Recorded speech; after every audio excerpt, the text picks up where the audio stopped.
Hey everybody, this is the Sliders Review. I'm here today to talk to you about Breaking the Magician's Code, Magic's biggest tricks finally revealed.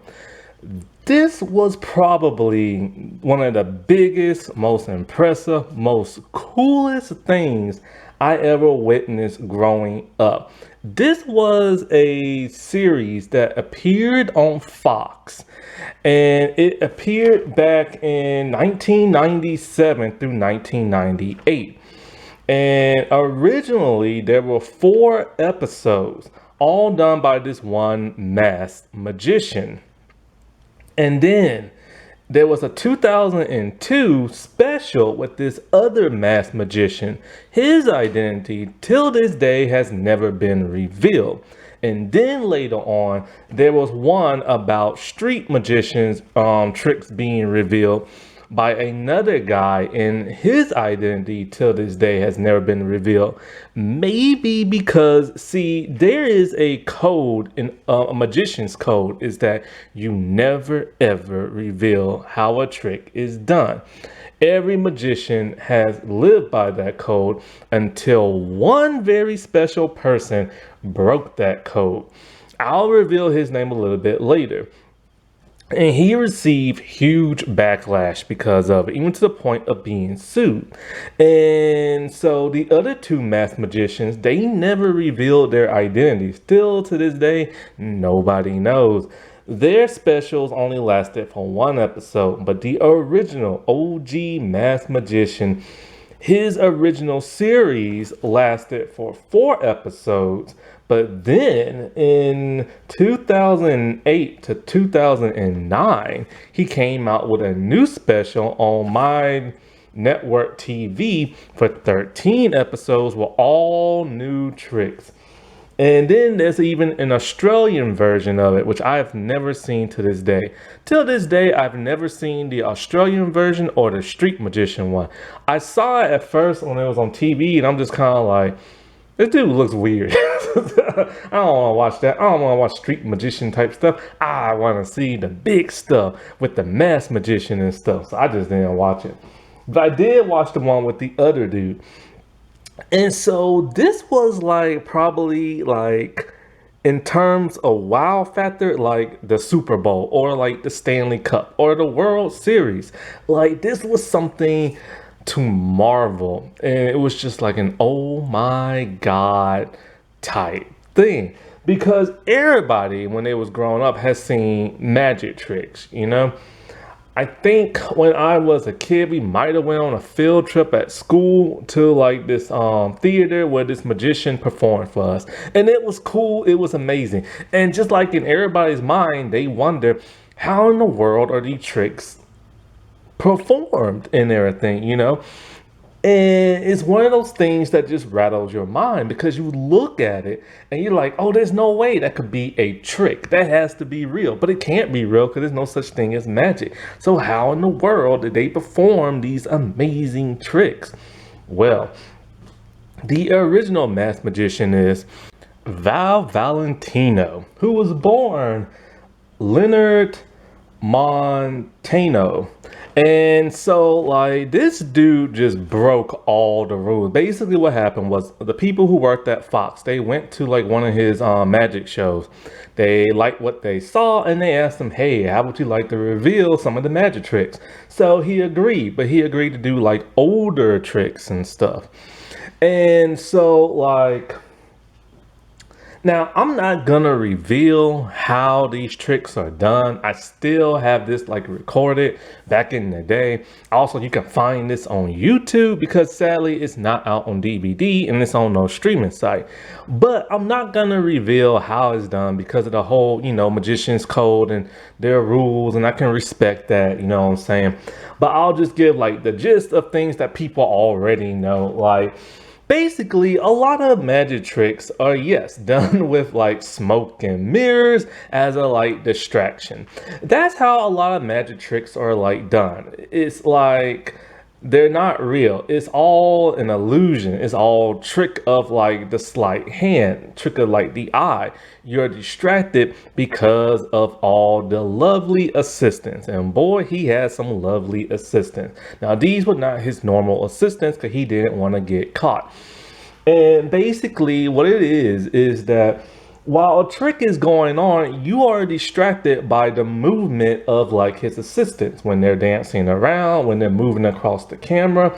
That's why they wear all these revealing outfits and stuff.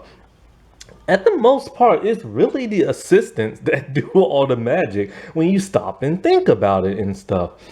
Um, for like maybe 80% of like tricks are done by that of like assistants and everything.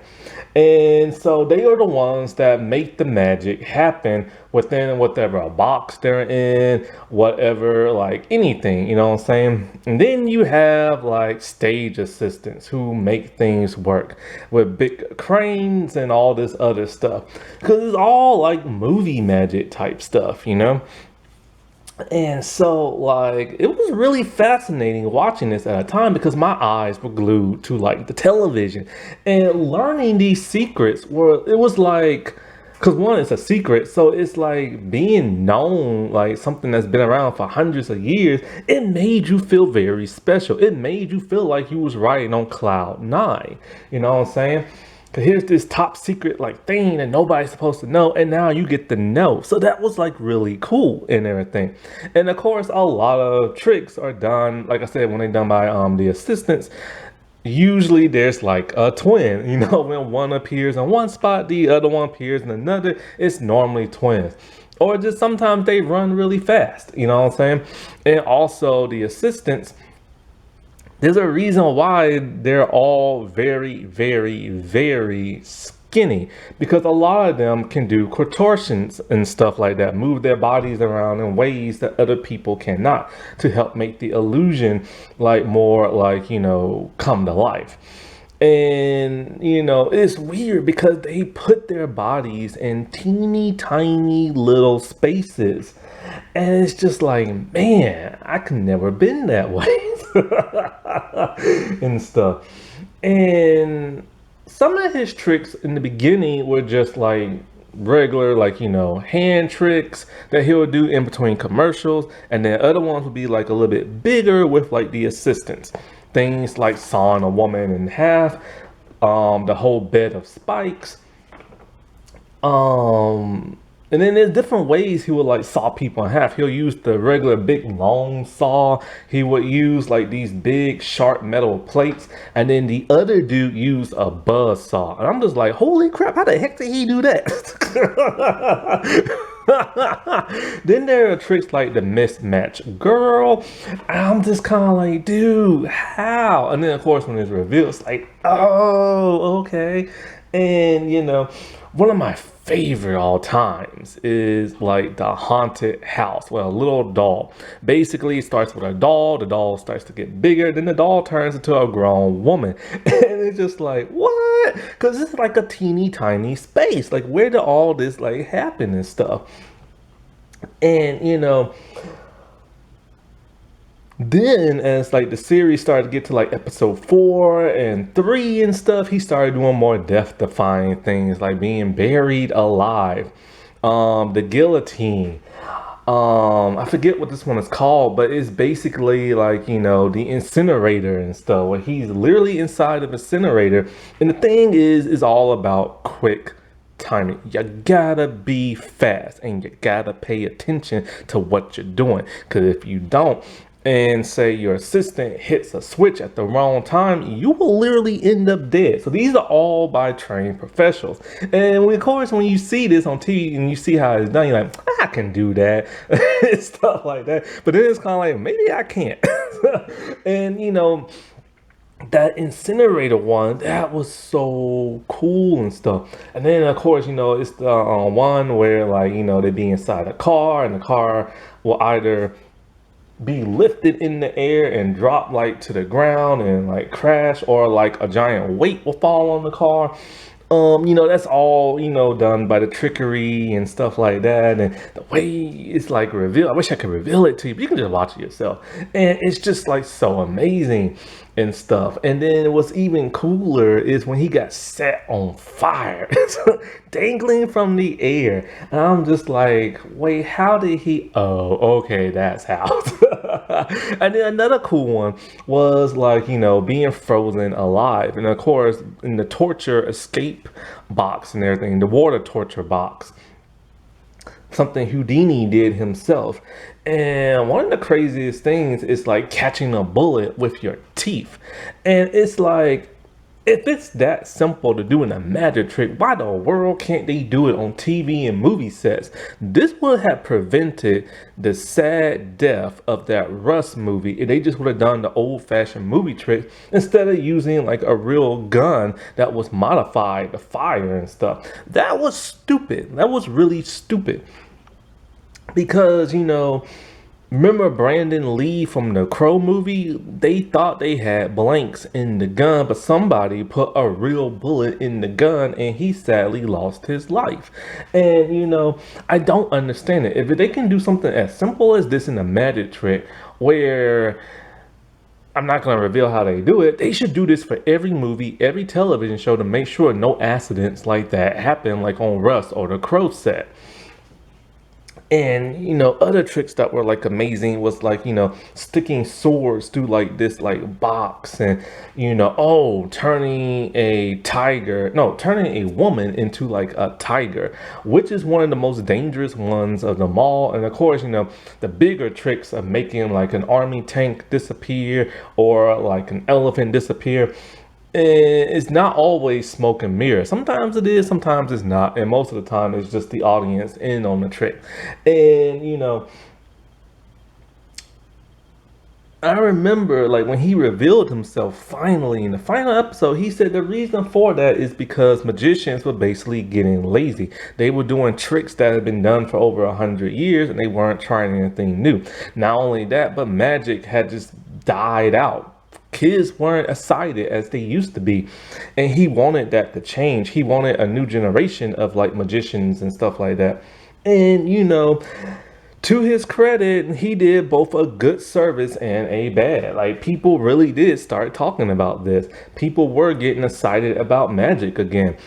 And like, I remember when I was in college, this is years after this show came out, and like, I was in college and I remember we had a magician come, and but the sad part is, because I knew how the tricks were done, I'm like, okay, that's how that's done, that's how that done. So it wasn't as exciting as it used to be until the magicians now started using new tricks, new props to like do their stuff. And I'm all like, wait, hold up, if the trick is supposed to be done like this, then where the heck is that, and where the heck is this that's supposed to cover up this and that? I'm like, whole crap, they changed their whole routine and everything. So I was getting excited again, you know what I'm saying?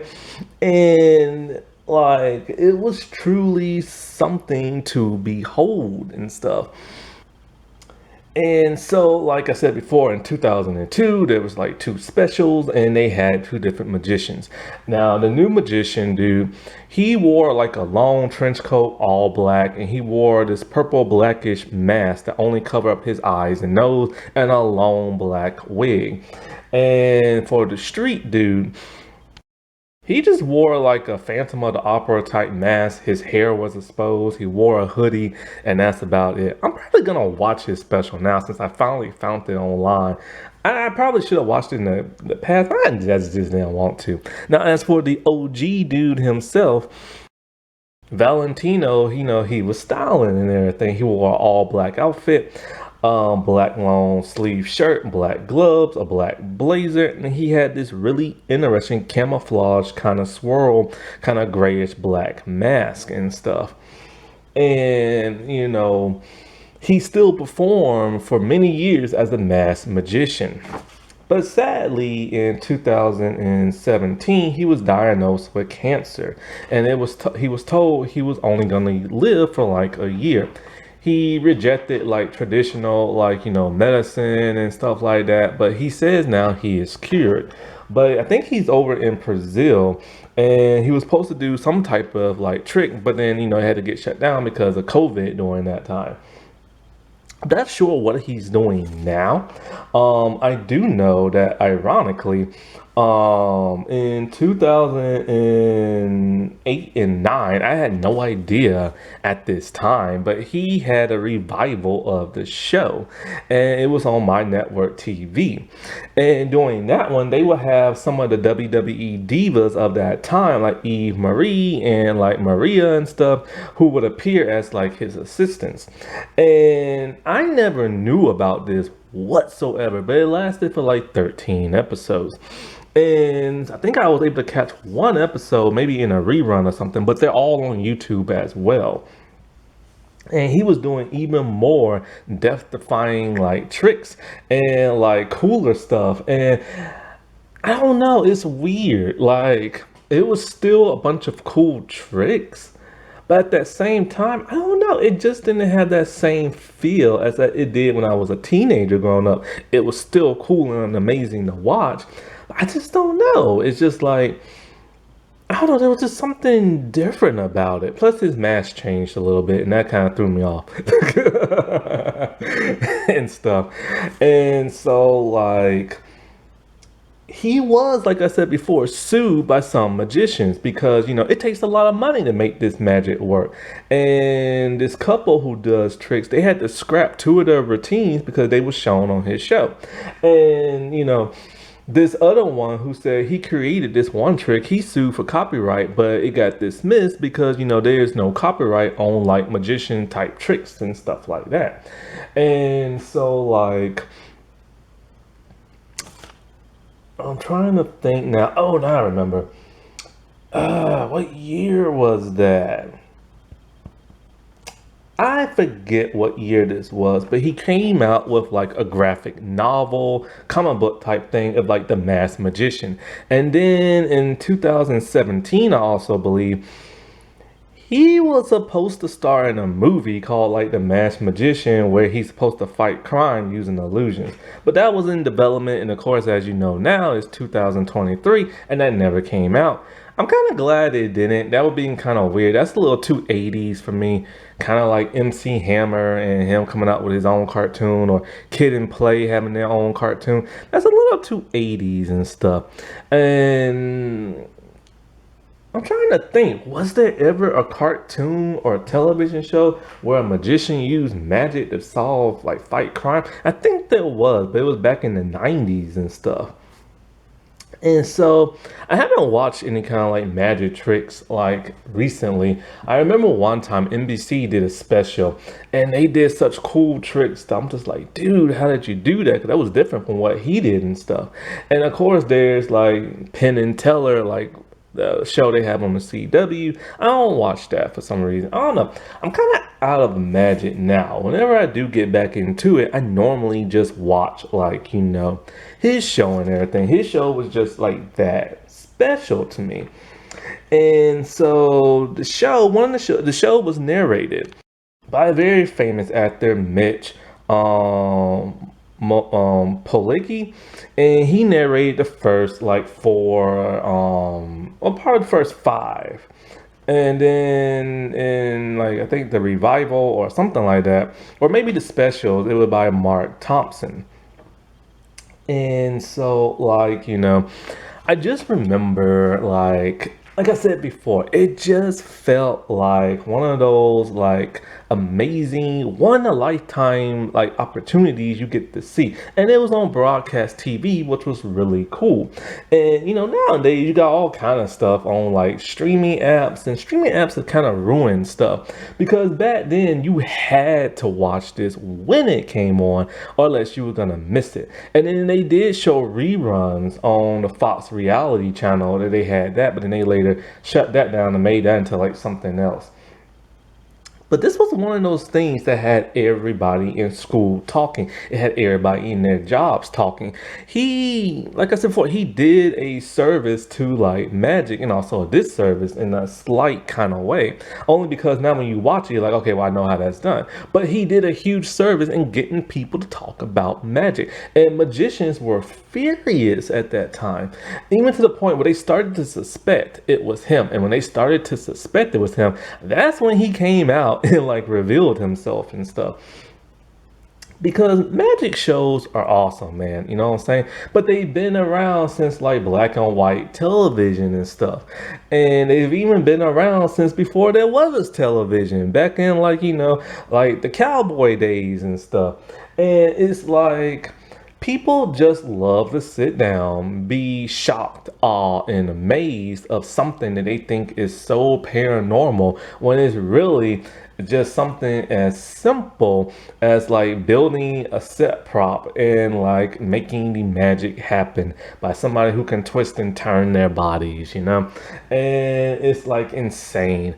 And yeah, like I said before, this is on YouTube. Check it out. It's just something you have to experience once in a lifetime. Alrighty, well, I'll talk to y'all later. Bye.